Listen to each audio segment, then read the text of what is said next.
Bismillahirrahmanirrahim. Assalamualaikum warahmatullahi wabarakatuh. Terima kasih atas kesempatan yang diberikan kepada kami. Yang terhormat Bapak Kepala Sekolah, yang terhormat Bapak Wakil Kepala Sekolah, serta seluruh guru di SMP 1 Baloci ini. Jadi terima kasih atas kesempatan waktu. Nanti materinya saya akan bagikan bagaimana itu sekolah sehat. Tapi sebelumnya saya mau tanya dulu, SMP 1 Baloci pernah ikut sekolah Adiwiyata? Pernah? Ya, oke. Jadi di sini saya akan mencoba mengkolaborasikan bagaimana sekolah sehat versi Kementerian Kesehatan dan sekolah Adiwiyata versi Kementerian. Jadi apa itu sekolah sehat? Jadi bisa kita baca masing-masing semua di depan apa itu sekolah sehat. Jadi sekolah sehat itu kalau kita berbicara sehat pasti tempat itu tidak menimbulkan penyakit. Jadi selain tidak menimbulkan penyakit, pasti ada upaya yang harus kita lakukan untuk mewujudkan sekolah sehat, promosi kesehatan atau penyuluhan kesehatan.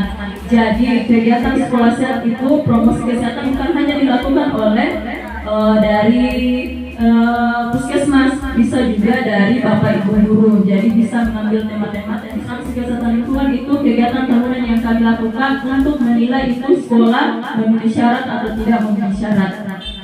Jadi nanti setelah ini kami akan melakukan kunjungan kembali melihat sekolah indikator-indikator apa yang kami amati. Ini adalah indikator penilaian sekolah sehat. Yang pertama itu indikator konver, kualitas fisik, kimia, dan bakteriologis. Kemudian dia cukup untuk seluruh yang ada penduduk di lingkungan sekolah. Kemudian yang ini udara. Dan indikator ketiga yaitu pangan sehat. Jadi pangan sehat itu kita melihat dari kantinnya. Jadi kalau sekolah itu ada dua tempat yang harus dilakukan inspeksi. Yang pertama yaitu sekolah itu sendiri, kemudian yang kedua yaitu kantin sekolah. Jadi untuk kantin sekolah itu sendiri ada lagi formatnya untuk melakukan penilaian.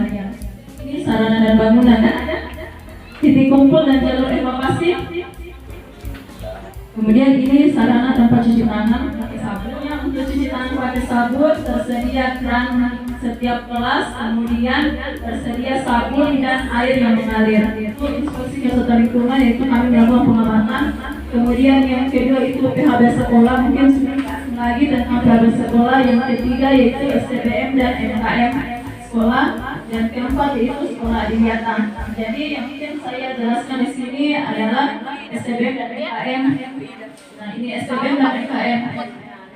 Jadi dari STBM itu ada 5 pilar yang harus diterapkan di sekolah, yaitu pertama menggunakan jaman sehat, yang kedua cuci tangan pakai sabun, yang ketiga mengkonsumsi makanan dan minuman sehat di kantin sekolah, yang keempat pengolahan sampah, yang kelima pengolahan limbah cair. Dan kemudian yang MKM itu manajemen kebersihan dan informasi di sekolah. Jadi kalau misalnya kita kan sudah tingkat SMP, pasti banyak nih siswanya yang sudah haid. Jadi diharapkan di WC-nya itu ada tempat sampah untuk pembalutnya. Kemudian guru-gurunya bisa berperan aktif dalam mengedukasi murid siswinya tentang bagaimana caranya misalnya membersihkan pembalut dan sebagainya. Kemudian bisa menyiapkan ada namanya kalau biasanya yang di UKS itu ada kotak P3K. Di kotak P3K itu ditambahkan lagi